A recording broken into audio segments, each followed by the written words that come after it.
ఒక్క శరీరమునకు శిరస్సునొకటేగా, ఒక్క శరీరమునకు శిరస్సునొకటేగా, సంగమునకు ప్రభువే శిరస్సుగా, సంగమునకు ప్రభువే శిరస్సుగా, భక్తుల సంగమే ప్రభుని శరీరము, అందాయన తన పూర్ణత నింపును, అందాయన తన పూర్ణత నింపును.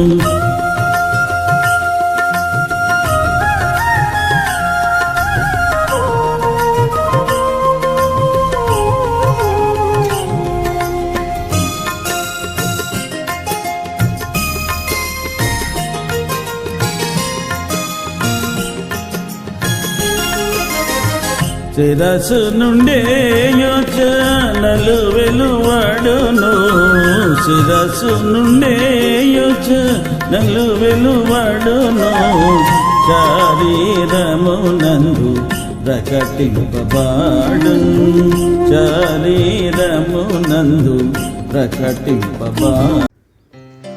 ఆశీర్వాదాలన్నీ నావే, మీ శిరస్సుకు లోబడండి. ప్రతి పురుషునికి శిరస్సు క్రీస్తనియు, స్త్రీకి శిరస్సు పురుషుడనియు, క్రీస్తునకు శిరస్సు దేవుడనియు మీరు తెలుసుకున్న వాళ్ళని కోరుచున్నాను. 1 కొరింథీ 11:3. అధికారంలో ఉన్నవారు నిరంతరం ఇతరులచే సవాలు చేయబడుతున్నట్లు కనబడుతుంది. ఈ వచనంలోని దేవుని మాటలు తరతరాల నుండి దాడికి గురైనాయి. అనేకులు ఈ సందేశాన్ని సామాజిక అభివృద్ధితో సంబంధం లేని ప్రాచీన సందేశంగా పేర్కొంటారు. స్వీయ సంతృప్తి అన్వేషణతో ఏలే సంస్కృతిని కాకుండా బైబిల్నే సర్దిపుచ్చాలని వారు చెబుతారు. కానీ మారే మనిషి అభిప్రాయాలకు అనుకూలంగా దేవుడు ఏర్పాట్లు చేయలేదు. ఆయన మాట భావం మారదు. దీన్ని అంగీకరించిన వారు తాము కోరింది బైబిల్ చెప్పేలా ప్రయత్నించి మొత్తంగా దాని అధికారాన్ని ధిక్కరిస్తారు.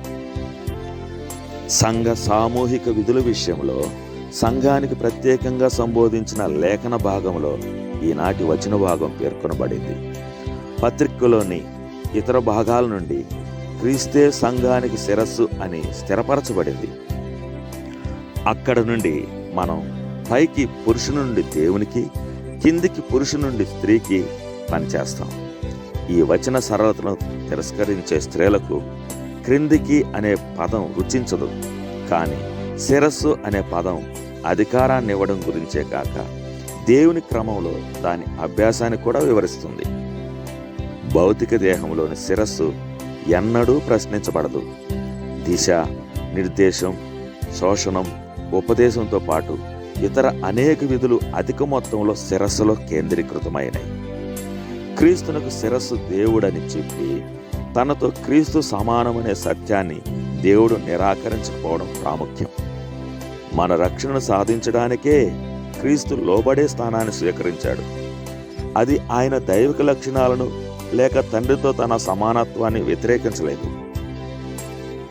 అందరూ అంగీకరించడానికే దేవుని క్రమంలోని సంపూర్ణ నిర్మాణం ఒక ఆశీర్వాదంగా తెలియజేయబడింది. ప్రతిపాదించబడిన ప్రత్యేక సత్యం దేవుని కార్యనిర్వహణ విధిలో క్రమాన్ని సమకూరుస్తుంది. ప్రభు తన దైవిక క్రమాన్ని గురించి మాట్లాడుతున్నాడే గాని వరాలు, సామర్థ్యాల పంపకం, క్రీస్తులోని మన ఆత్మీయ ఆశీర్వాదాల వంతు గురించి మాట్లాడలేదు. క్రీస్తులో అందరూ అవే దైవిక వనరులను పంచుకుంటాం. పురుషునికి స్వచ్ఛందంగా లోబడే స్త్రీ దేవుని దృష్టిలో తన వ్యక్తిత్వాన్ని వదిలివేయరు. అంతేగాక ఆమె వివాహం, కుటుంబం, సంఘం, సమాజం, క్రియాశీలత కోసం దేవుడిచ్చిన పాత్రను పోషిస్తున్నట్లు ఆమె పాత్రను, బాధ్యతను ఉపేక్షిస్తే సత్యం మారదు. విశ్వాసంతో దాని జ్ఞానాన్ని అంగీకరిస్తే అది క్రమానికి, ఆశీర్వాదానికి నడిపిస్తుంది. తండ్రి, నీ నియామక హోదాలో నన్ను ఉంచావు. నేను దాన్ని అంగీకరించి నీ జ్ఞానంలో ఆనందిస్తాను.